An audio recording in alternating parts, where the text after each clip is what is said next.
एक ना चीज होती है, पता है, पहला अटेम्प्ट गोल्डन अटेम्प्ट होता है। दूसरी बार सारा सिलेबस पढ़ना बहुत मुश्किल है। मुश्किल क्या, इम्पॉसिबल ही है। पहला अटेम्प्ट गोल्डन अटेम्प्ट है। इमेजिन करो तुम फेल हो गए, सेम बुक को दोबारा पढ़ना पड़े। अभी तक तो तुम कभी फेल हुए ही नहीं, क्योंकि सीबीएसई फेल करता ही नहीं।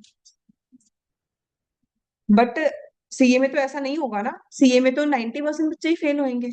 तो अगर तुम्हें लग रहा है कि मैं सीए को लेके सीरियस हूँ, मैं सिर्फ पेरेंट्स को दिखाने के लिए नहीं कर रहा या फ्रेंड्स की वजह से नहीं कर रहा, मैं खुद सीए बनना चाहता हूँ, बाई चांस मान लो कर दिया और आपका नहीं हुआ, तो चांसेस के मई में होगा भी कम ही है। क्योंकि तुमने जनवरी में पेपर दिया, रिजल्ट कब तक आएगा? मार्च तक। मार्च तक तुम उम्मीद में रहोगे मैं तो हो जाऊंगा पास, मैं तो हो जाऊंगा, तब तक तो तुम्हें यही लगता रहेगा मैं हो जाऊंगा पास, तुम मार्च तक पढ़ोगे ही नहीं। जब मार्च में रिजल्ट आएगा, फिर तुम्हें लगेगा अच्छा मैं तो हुआ ही नहीं। एक दो दिन तुम उदास रहोगे, फिर मई में कैसे तैयारी करो? तो या तो ढंग से जनवरी में दो, या अभी डिसाइड कर लो मई में देना। क्योंकि अगर अभी जनवरी की तैयारी नहीं है और तुम्हें खुद ही लग रहा है तुम्हारी तैयारी नहीं है, तो तुम मई तक तो इम्पॉसिबल ही है फिर कर पाओ। प्रॉपर प्लानिंग के साथ चलो। Be serious with your future.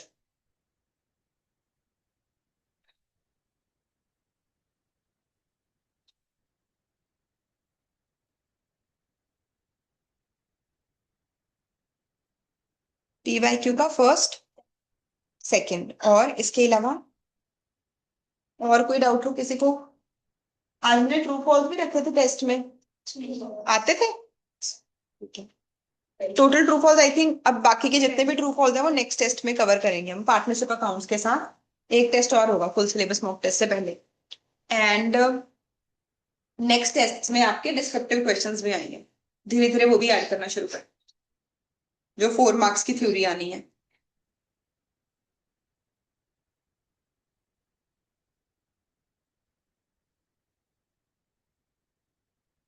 Previous year question का क्वेश्चन नंबर 1।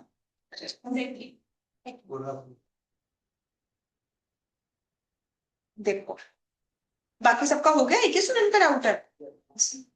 चलो, फिर ऐसे करो, कॉरिजेंडर में पार्टनरशिप का क्वेश्चन करो, आएगा पर डिसोल्यूशन हो। देखो मैं तुम्हें नेक्स्ट क्वेश्चन देखती हूँ। जिन स्टूडेंट्स को PYQ 2 में डाउट नहीं है वो PYQ 5 ये क्वेश्चन करेंगे। ठीक है, प्रीवियस ईयर का 5th क्वेश्चन। बाकी सब लोग ध्यान से सेकंड क्वेश्चन देखेंगे, कोई भी आपस में बातें नहीं करेगा। हमें एक पार्टनरशिप फर्म जिसमें 3 पार्टनर्स हैं ABC, उनकी बैलेंस शीट गिवन है। म्यूचुअली अग्री किया गया कि बी फर्म से रिटायर होगा एंड उसकी जगह डी आ जाएगा। तो इसका मतलब इस क्वेश्चन में क्या हो रहा है? Admission plus retirement. ये हमें कुछ डिटेल्स बताएगी और बोला रिवैल्यूएशन अकाउंट, पार्टनर्स के कैपिटल अकाउंट और नई बैलेंस शीट हम सिर्फ अपने रेफरेंस के लिए बनाएंगे, क्वेश्चन की डिमांड नहीं। फर्म की गुडविल वैल्यू की गई है 3 लाख रुपीज, एंड ये डिसाइड किया गया कि बैलेंस शीट में गुडविल नहीं आएगी। बिल्डिंग और प्लांट एंड मशीनरी की वैल्यूज में डेप्रिसिएशन है। इन्वेस्टमेंट्स रिटायरिंग पार्टनर लेके जा रहा है। जितने भी डेटर्स हैं और are considered good up to 85% of the balance sheet figure. नई फर्म की टोटल कैपिटल एंड में होनी चाहिए 4 लाख रुपीज, जो कि न्यू PSR में होनी चाहिए। जो भी पैसे रिटायरिंग पार्टनर को वापस करने हैं वो सारे उसके लोन अकाउंट में वापस किए जाएंगे। अब देखो, in the books of the firm,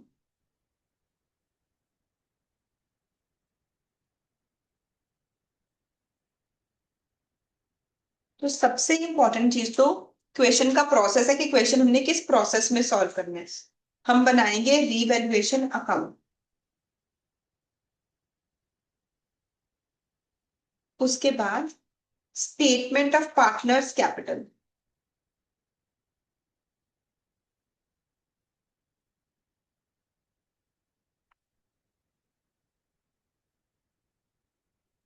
total 4 partners हैं। आज भी कोई बीकॉम का एग्जाम है? अब आप लोगों के जो मॉक टेस्ट हैं उसकी कोई डेट्स उसके साथ तो नहीं वो कर रही कंफ्लिक्ट बीकॉम के एग्जाम्स के साथ? आपका भी PU के अंदर ही है ना? Balance sheet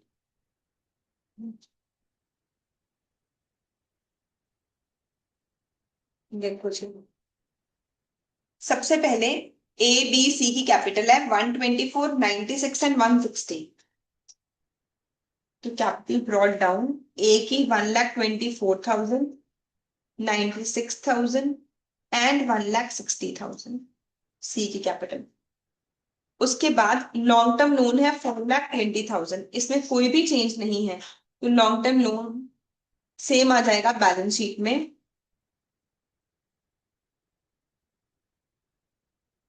4,20,000। लोन के बाद ओवरड्राफ्ट है हमारे पास 64,000 का, एंड इस साइड हमारे पास बैंक का कोई भी बैलेंस नहीं गिवन है, तो हम प्रॉपर बैंक अकाउंट बनाएंगे। तो मेरा पहला वर्किंग नोट बन गया बैंक अकाउंट, क्योंकि मुझे क्वेश्चन में कैपिटल के बारे में डिसाइड करना है और ओपनिंग मुझे ओवरड्राफ्ट गिवन है।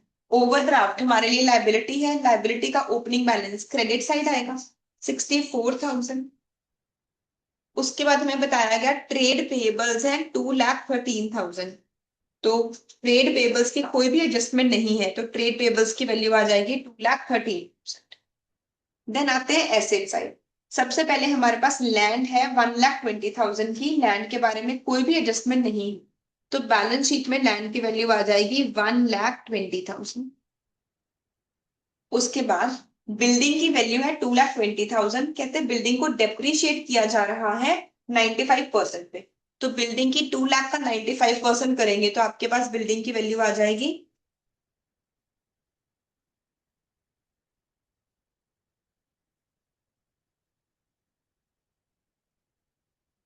एंड इसका इम्पैक्ट जाएगा रीवैल्यूएशन अकाउंट में। जो हमें बिल्डिंग का लॉस हुआ, लॉस डेबिट साइड आ जाएगा, टोटल लॉस हो गया हमें 11,000। नेक्स्ट, प्लांट एंड मशीनरी की वैल्यू है 4 लाख, उसमें 20% वैल्यू डिक्रीज है, उसकी वैल्यू 80% रह गई है, तो रीवैल्यूएशन में लॉस आ जाएगा प्लांट एंड मशीनरी का 80,000। और इसका सेकेंड इम्पैक्ट आएगा बैलेंस शीट में, बैलेंस शीट में प्लांट एंड मशीनरी की वैल्यू कितनी रह जाएगी 3,20,000। तुम्हारा रिवैल्यूएशन में प्रॉफिट आ रहा है कि लॉस? कितना? नेक्स्ट, इन्वेस्टमेंट्स की वैल्यू है 42,000। उन्होंने हमें बोला कि इन्वेस्टमेंट्स एक पार्टनर लेके जा रहा है फॉर 46,000। तो पहले तो इन्वेस्टमेंट्स की वैल्यू में इंक्रीज हुआ है, जो भी इंक्रीज हुआ वो हमारे लिए एक प्रॉफिट है, तो जो प्रॉफिट हुआ वो रिवैल्यूएशन अकाउंट में क्रेडिट साइड आ जाएगा। इन्वेस्टमेंट्स की वैल्यू 4,000 से इंक्रीज कर दें, ये बी लेके जा रहा है, तो बी की वैल्यू में से हम रिड्यूस कर देंगे 46,000, कि हमने इसे 46,000 की इन्वेस्टमेंट्स दे दी। इन्वेस्टमेंट्स के बाद हमें बताया गया इन्वेंट्री है 1,36,000, इसमें कोई भी चेंज नहीं है, तो इन्वेंट्री को डायरेक्टली रिकॉर्ड करेंगे बैलेंस शीट में, कोई भी चेंज नहीं इसमें। देन डेटर्स, डेटर्स में हमें बताया गया कि 1,59,000 की डेटर्स हैं और सिर्फ 85% ही अब बचेंगे जो कि पे करने के लिए एक्सपेक्टेड है, तो हमारे पास कितनी अमाउंट आ जाएगी 159 का 85%। और जो लॉस हो गया यही था 138,500। और जो लॉस हो गया उसे रिकॉर्ड करेंगे रिवैल्यूएशन अकाउंट में डेबिट साइड। ये हमारा पहला स्टेप था, हमने बैलेंस शीट की सारी वैल्यू सही जगह पे लिख।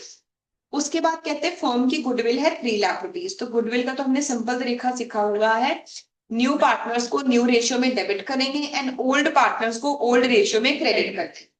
तो सबसे पहले ओल्ड रेशियो है 3:2:5, 3 लाख को 3:2:5 में डिस्ट्रीब्यूट करेंगे।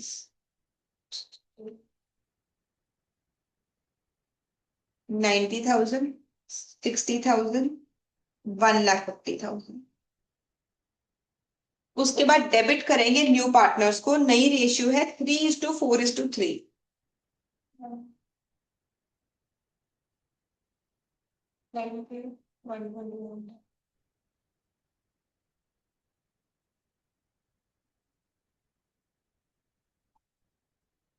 उसके बाद ये सारा सेकेंड स्टेप सब कुछ हो गया।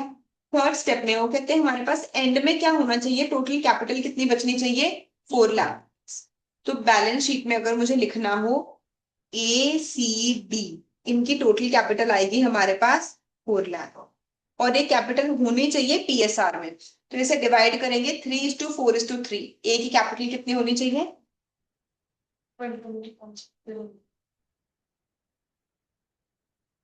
तो अगर मैं पार्टनर के कैपिटल में भी क्लोजिंग बैलेंसेस लिखूं, एंड में ए का क्लोजिंग बैलेंस आना चाहिए 120, सी का क्लोजिंग बैलेंस आना चाहिए 160, और डी का क्लोजिंग बैलेंस आना चाहिए 120। ठीक है। अब उसके बाद सबसे पहले रीवैल्यूएशन अकाउंट में देखते हैं। रीवैल्यूएशन अकाउंट में हमें नेट क्या हुआ है, लॉस।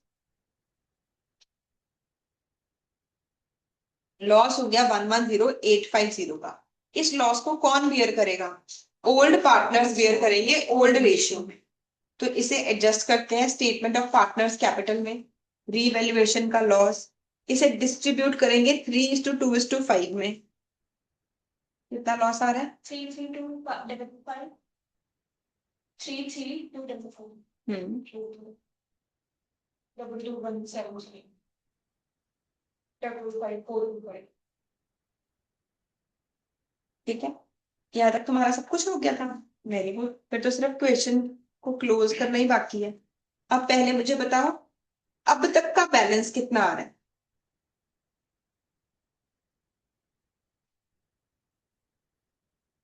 90।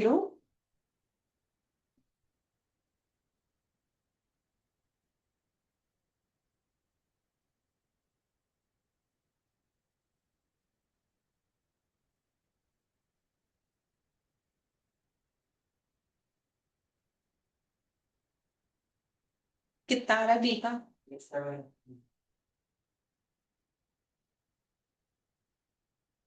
बी का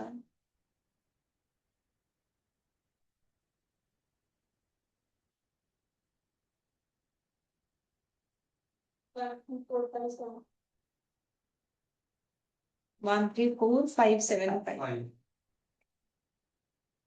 मैच कर रहा है इतना, कोई क्लरिकल एरर। तो सबके हमने बैलेंसेस कैलकुलेट कर लिए। अब मुझे चाहिए कि ए का बैलेंस होना चाहिए 120, और ए का बैलेंस है अप्रोक्सीमेटली 90,000। तो ए कितने पैसे इंट्रोड्यूस करेगा, कितनी अमाउंट लेके आएगा ए, 292। जो बी है उसके तो सारे पैसे हमने कहां पर ट्रांसफर करने हैं, लोन अकाउंट में। सी की कैपिटल होनी चाहिए दिस अमाउंट, बट है 160, तो difference amount he got in which is 254 and 2,10,000।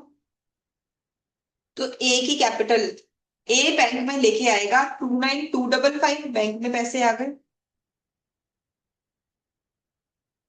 सी लेके आएगा 25425, एंड डी लेके आएगा 2,10,000। अब आपके पास कैरी डाउन बच जाएगा बैंक में 600, 600।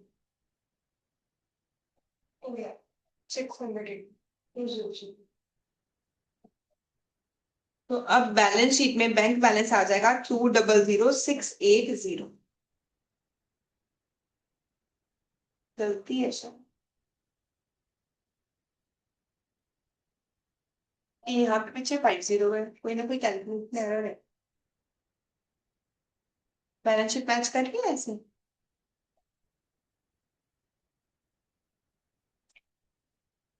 अच्छा मैंने देख रही हूँ ऐसा कर लो, मैं सोचो हर्ष तुम्हें भी डाउट था इसमें।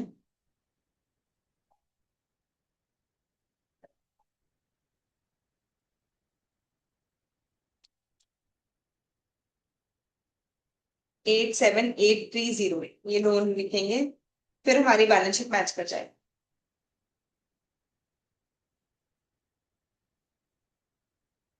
आगे चलो मैं।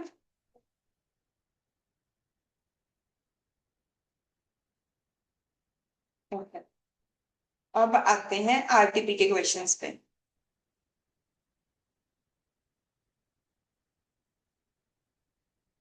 आरटीपी का फर्स्ट क्वेश्चन, लेटेस्ट आरटीपी का क्वेश्चन भी देख लेना, कुछ नहीं आया है।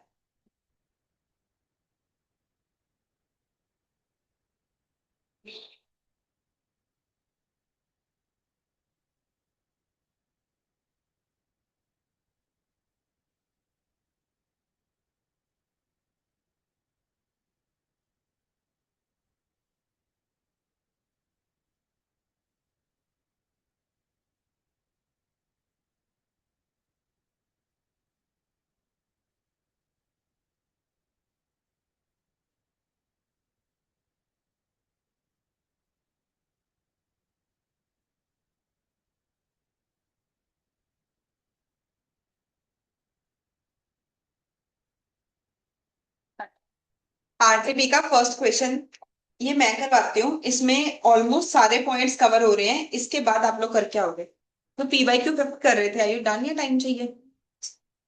करो कंप्लीट। नहीं हुआ। हाँ जी, बाकी लोग देखो भाई। पीवाई क्यू का फिफ्थ का लास्ट एडजस्टमेंट, ये वैसे आप सबका होमवर्क है, जिन लोगों ने अभी नहीं किया, जिनको डाउट है वो ध्यान से देखो।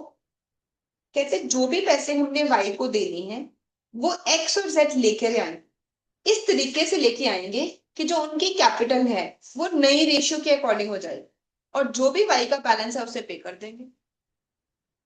ठीक है। कहते इस तरीके से एक्स और जेड पैसे लेके आए कि जो उनकी नई कैपिटल है वो पीएसआर में आ जाए, एंड वाई को जितने भी पैसे हैं उतने पैसे दे दो। तो अब आप लोग क्या करोगे, अभी मेरे सामने करके भी देखना। पीछे लास्ट बेंच में भी डाउट है इस चीज का कि कैसे करना है इस क्वेश्चन को एंड में।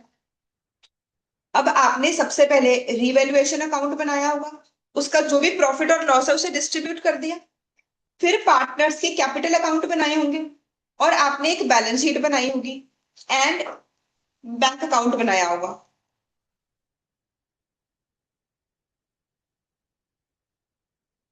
जो पार्टनर्स के कैपिटल है, इसमें सबसे पहले वाई का लेजर क्लोज करो।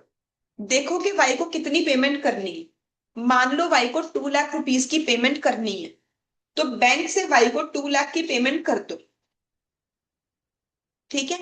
हमारे पास एंड में पता चल जाएगा हमें कितने पैसे और लाने पड़ेंगे, कोई भी वैल्यू आ जाएगी। मान लो आपके पास आ गया कि हमें टोटल कितने पैसे लाने पड़ रहे हैं, 1 लाख। तो अब बैलेंस शीट में आपको मिल जाएगा बैंक का कैरी डाउन। मिलेगा, ऐसा पता कि नहीं मिलेगा। बैंक का कैरी डाउन भी आएगा ही नहीं। कोई ना, मुझे बताओ।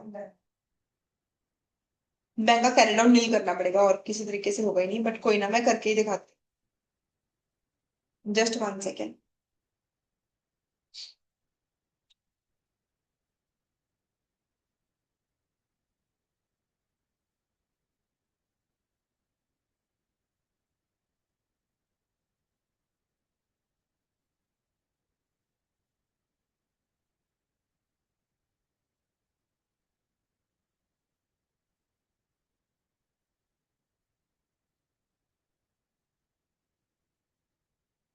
कितना अमाउंट आ रहा है।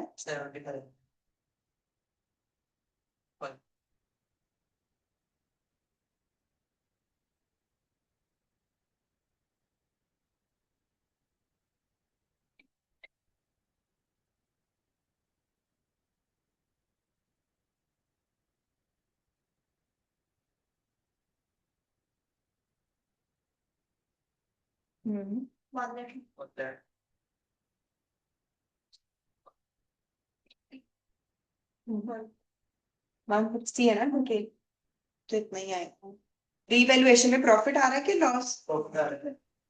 प्रॉफिट। तो रीवैल्यूएशन का प्रॉफिट भी डिस्ट्रीब्यूट कर देते हैं।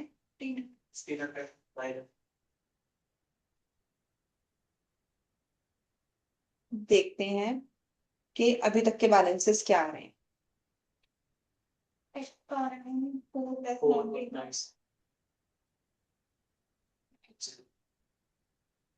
311 97 तो जो भी स्टूडेंट्स पीवाई क्यू फिफ्थ कर रहे हैं उसमें एक नई एडजस्टमेंट है। रीवैल्यूएशन अकाउंट बिल्कुल सिंपल जैसे आप पहले करते हो बिल्कुल सेम ही होगा। पार्टनर्स कैपिटल अकाउंट रीवैल्यूएशन के एडजस्टमेंट्स करने तक हमारे पास ये वैल्यूज आ जाएंगी। और अब हमारे पास एक है bank account.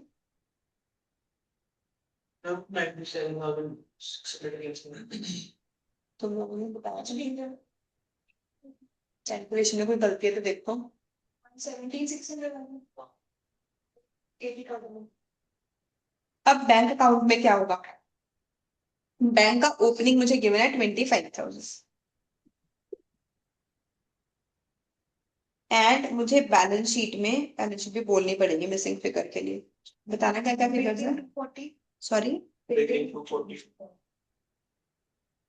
plant and machinery 3,42,500 debtors 1,75,500 bank का opening 25 ठीक है। और बैलेंस शीट में 1,05,000 building machinery debtors and stock, मैंने ये चारों वैल्यूज अपडेट कर दी। इधर हमारे पास सिर्फ क्रेडिटर्स बचेंगे 30,000 के। और वाई का बैलेंस तो नीली आएगा क्योंकि उन्होंने बोला वाई को सारी पेमेंट कर दो। अब उन्होंने मुझे क्वेश्चन में बोला कि आप इस तरीके से एडजस्टमेंट करो कि जो भी वाई की पेमेंट है उसे हम वो पेमेंट कर दें। तो ये वाई की पेमेंट कर दी। तो अब बैंक से पैसे चलेंगे 3,11,400। जितने भी पैसे कम पड़ रहे हैं कहते हैं वो एक्स और जेड लेके आएंगे, वो इस तरीके से लेके आएंगे कि इनकी पीएसआर इक्वल हो जाए। अब मुझे ये तो बताया नहीं बैंक में कितना बैलेंस चाहिए। इसका मतलब मुझे जितने पैसे जरूरत है मैं सिर्फ उतना ही मंगवाऊंगी। मुझे एज्यूम करना पड़ेगा कि बैंक का क्लोजिंग बैलेंस कितना है, 0। नहीं तो क्वेश्चन लूप में फंस जाएगा, कोई सोल्यूशन निकलेगा ही नहीं। उन्होंने मुझे बोला कि इस तरीके से पैसे लेके आओ कि हम वाई की सारी पेमेंट करते हैं, पर उन्होंने ये नहीं बोला कि बैंक में कुछ मिनिमम बैलेंस रखना है। तो जब मुझे क्वेश्चन ने मिनिमम बैलेंस बोला ही नहीं है, मैं पार्टनर से सिर्फ कितने पैसे मंगवाऊंगी कि वाई की पेमेंट हो जाए। इसका मतलब कि बैंक का बैलेंस हमारे पास कितना रह जाएगा, 0। इसके बेसिस पे एक्स और जेड मिलके कितने पैसे लेके आएंगे, 2,86,400। अब अगर बैलेंस शीट में बैंक की वैल्यू देखें वो कितनी आ जाएगी, 0। तो एक्स और जेड की कैपिटल का टोटल कितना होना चाहिए,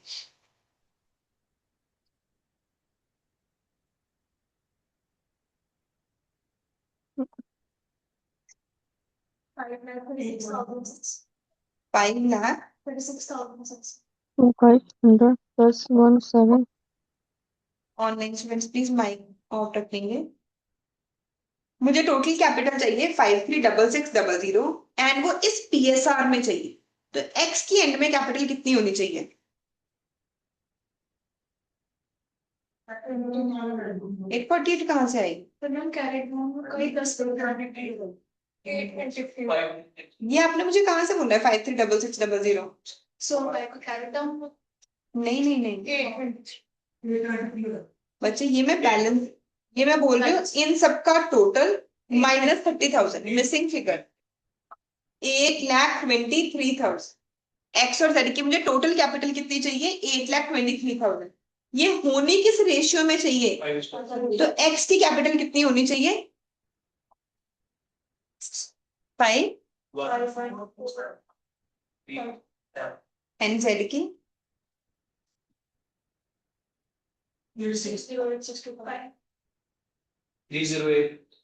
625। अब ये जो डिफरेंस है वो एक्स और जेड लेके आएंगे, जो डिफरेंस का टोटल होगा वो इसके साथ मैच करेगा। ठीक है, मतलब क्वेश्चन में सिर्फ समझने वाली बात क्या थी कि बैंक बैलेंस 0 रखना। बाकी सब कुछ तो हम जो नॉर्मली करते हैं वही किया हम। assumption है, बैलेंस शीट तो हो ही जानी है मैच। फिर एक्स और जेड पैसे भी ज्यादा ला रहे होंगे, पर तुम्हारी फिर ये वाली फिगर नहीं मैच कर रही होगी ना।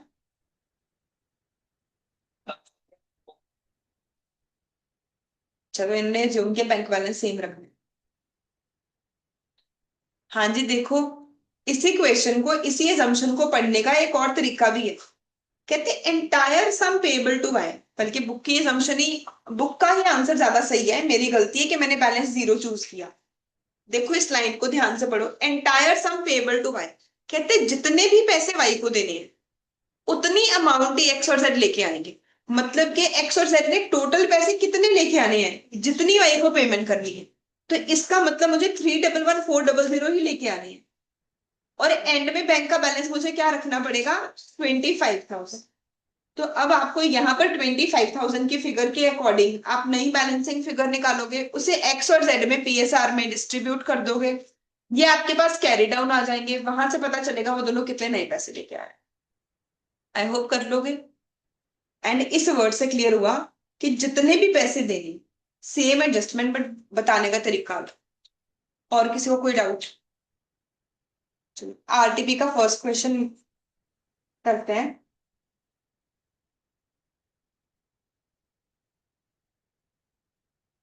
एक बार रीड करो, आपको क्या लगता है आप कर पाओगे या मेरे करवाने की जरूरत है?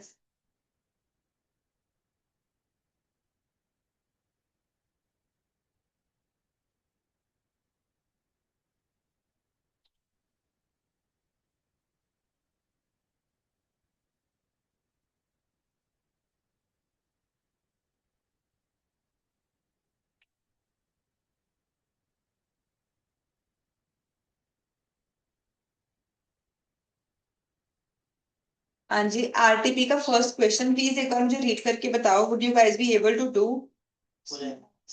कर लेंगे, ठीक है। तो PYQ 5 RTP 1 और 2 ये दोनों आपकी होमवर्क हैं। MTP का क्वेश्चन मैं कर रही हूँ, ये डिफरेंट है। देखो भाई सब लोग ध्यान से, ABC 3 पार्टनर्स हैं एक फर्म में, हमें उनकी PSR गिवन है 8:5, उनकी बैलेंस शीट भी गिवन है। हमें क्वेश्चन के एंड में डिमांड किया गया, हमने जर्नल एंट्रीज करनी है और पार्टनर्स के कैपिटल को एडजस्ट भी करना है और बैलेंस शीट भी बनानी है। अब क्वेश्चन की रिक्वायरमेंट क्या क्या है? पार्टनर्स ने डिसाइड किया कि वो अपनी पीएसआर चेंज करना चाहते हैं। पहले उनकी पीएसआर थी 8:5:3, अब उन्होंने नई पीएसआर रख ली 5:6:5। इस डेट पे एसेट्स को रिवैल्यू किया जा रहा है, विजन क्रिएट करनी है। जो गुडविल है वो कैसे कैलकुलेट करनी है, 3 year purchase average net profit का before charging insurance and stock की वैल्यू रिड्यूस करनी है। एक जॉइंट लाइफ पॉलिसी है, जॉइंट लाइफ पॉलिसी किस तरीके से मेंटेन कर रहे हैं, एक्सपेंस, क्योंकि बैलेंस शीट में तो आई नहीं रही, तो it is being treated as an expense. Joint life policy की वैल्यू है 2 लाख रुपीज, जिसमें प्रीमियम है 10,000 रुपीज का, जो कि ये पे कर चुके हैं। प्रीमियम चार्ज किया जा रहा है P&L अकाउंट में। सरेंडर वैल्यू हमें पॉलिसी की गिवन है 78,000। नेट प्रॉफिट जो है फर्म का पिछले 5 साल का वो भी हमें गिवन है। गुडविल और surrender value joint life policy की ये कहते बुक्स में नहीं आनी। क्वेश्चन सॉल्व करते हैं। इसमें स्पेशल चीज क्या है, एडमिशन रिटायरमेंट तो है ही नहीं, सिर्फ चेंज इन PSR। कोई एडमिशन या रिटायरमेंट तो हो ही नहीं है, सिर्फ पार्टनर्स में PSR चेंज हो रही है, उन चीजों को अकाउंट करना है। तो इस केस में चाहे तो आप रिवैल्यूएशन अकाउंट बनाओ, चाहे तो सारी एडजस्टमेंट ही P&L एडजस्टमेंट अकाउंट के थ्रू करो। तो जब आप इसका सजेस्टेड आंसर देखते हैं एक बार, हाँ उन्होंने वैसे दोनों चीजें यूज की हैं, उन्होंने रिवैल्यूएशन अकाउंट से ही की है। अगर आप इसे रिवैल्यूएशन अकाउंट की बजाय P&L अकाउंट भी यूज करते तब भी ये ठीक हो, या P&L adjustment account.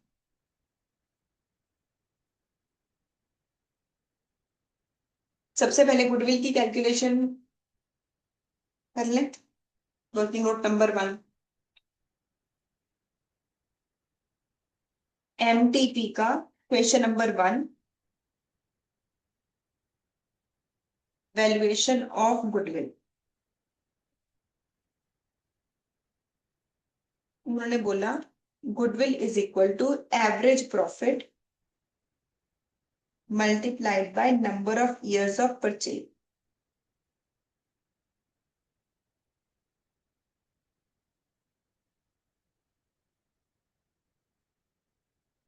Average profit में कितना गिवन है, ये अमाउंट। थर्ड पॉइंट में एक बार रीड कर रही हूँ एडजस्टमेंट का।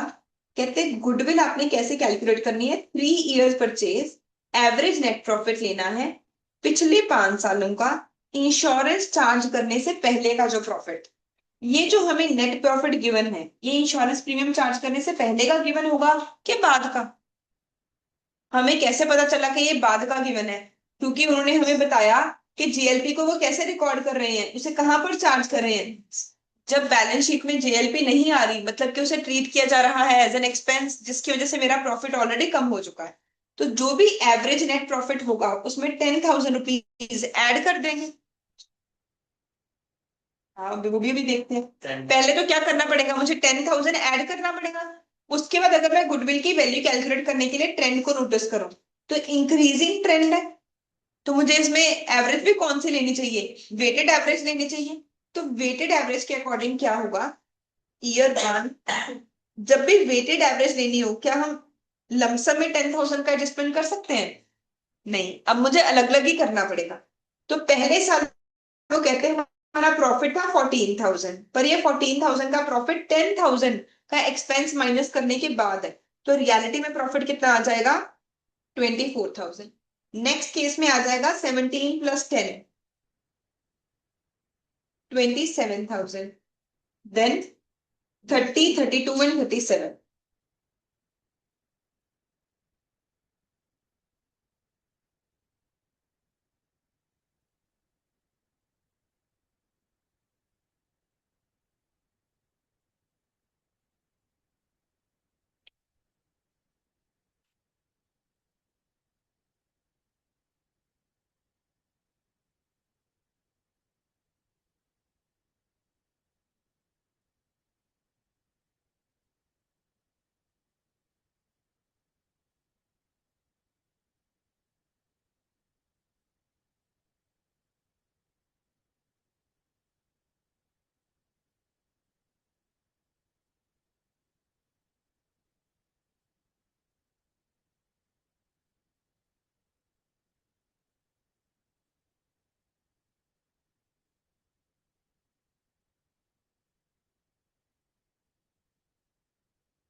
कितना?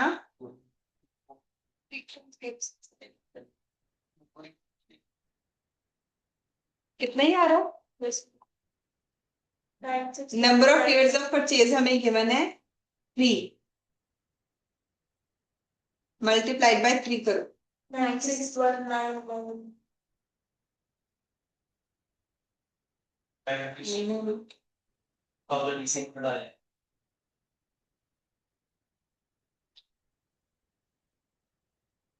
हाँ जी, यहाँ तक सब मेरे साथ हैं।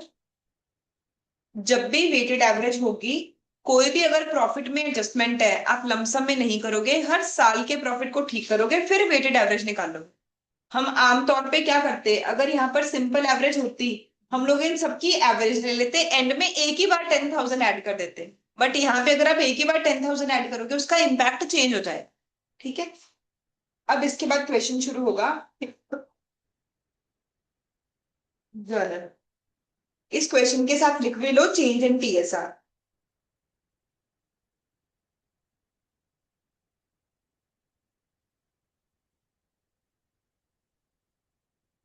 तो सबसे पहले हमारे पास फिक्स्ड एसेट्स है 2,80,000 के, पर फर्म ने वैल्यू किया है कि फिक्स्ड एसेट्स की वैल्यू कितनी है? 3,31,000। तो प्रॉफिट हो रहा है, प्रॉफिट बुक करने के लिए क्या एंट्री बन जाएगी? फर्नीचर अकाउंट, हाँ सॉरी, फिक्स्ड एसेट्स नाम था कि furniture? Fixed assets account debit to revaluation.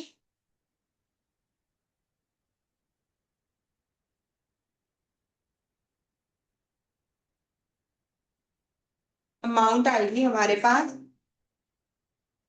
51,000। Then 5% की प्रोविजन क्रिएट करनी है और स्टॉक की वैल्यू भी कम करनी है। तो दोनों चीजें हमारे लिए लॉस है। Revaluation to debtors to stock.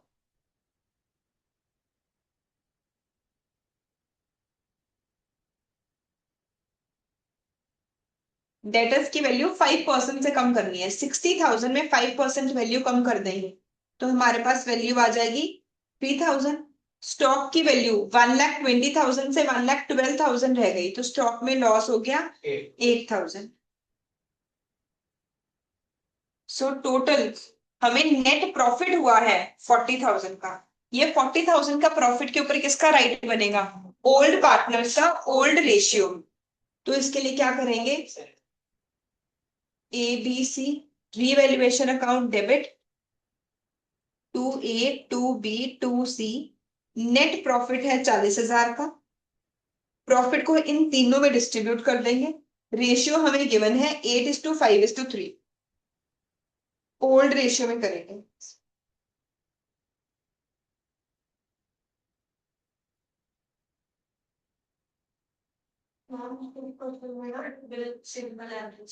मुझे लग रहा था तभी बैलेंस शीट का टोटल हमारा मैच नहीं करेगा। कोई बात नहीं, वो गलती है। कोई बात नहीं, ये बताओ।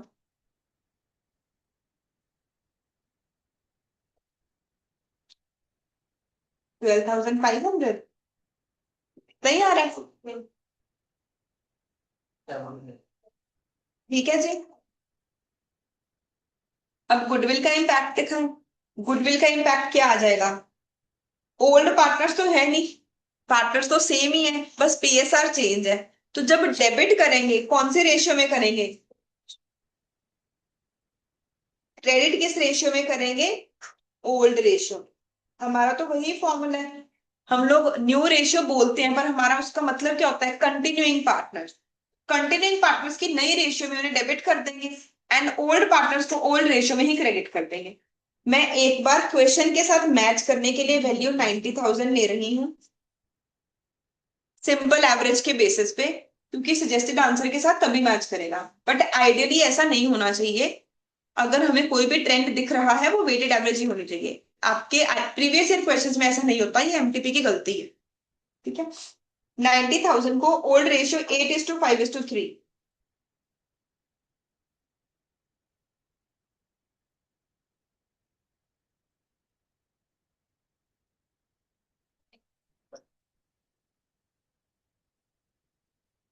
कितना?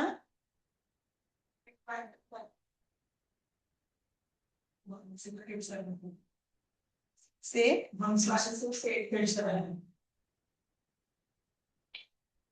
एंड डेबिट करेंगे।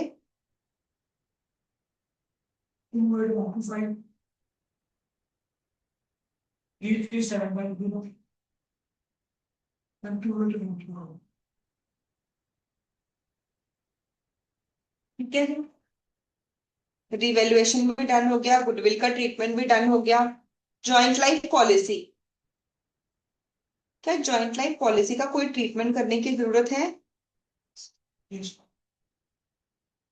आज की डेट में 78,000 जब भी मिलेगा वो किस रेशियो में डिस्ट्रीब्यूट हो रखा है? 8:5:3। पर इसे डिस्ट्रीब्यूट करना किसमें है फ्यूचर में? 5:6:5। तो सेम गुडविल वाला ट्रीटमेंट।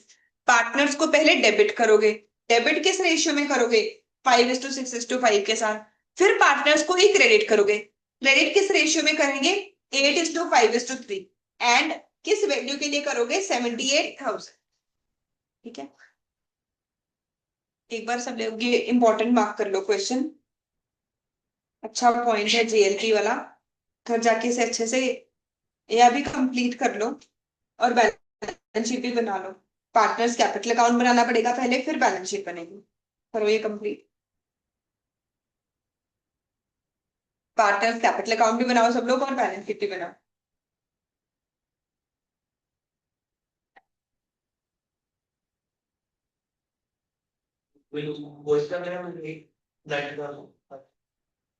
क्या? हाँ, गुडविल 90,000 के हिसाब से तभी मैच करेगा।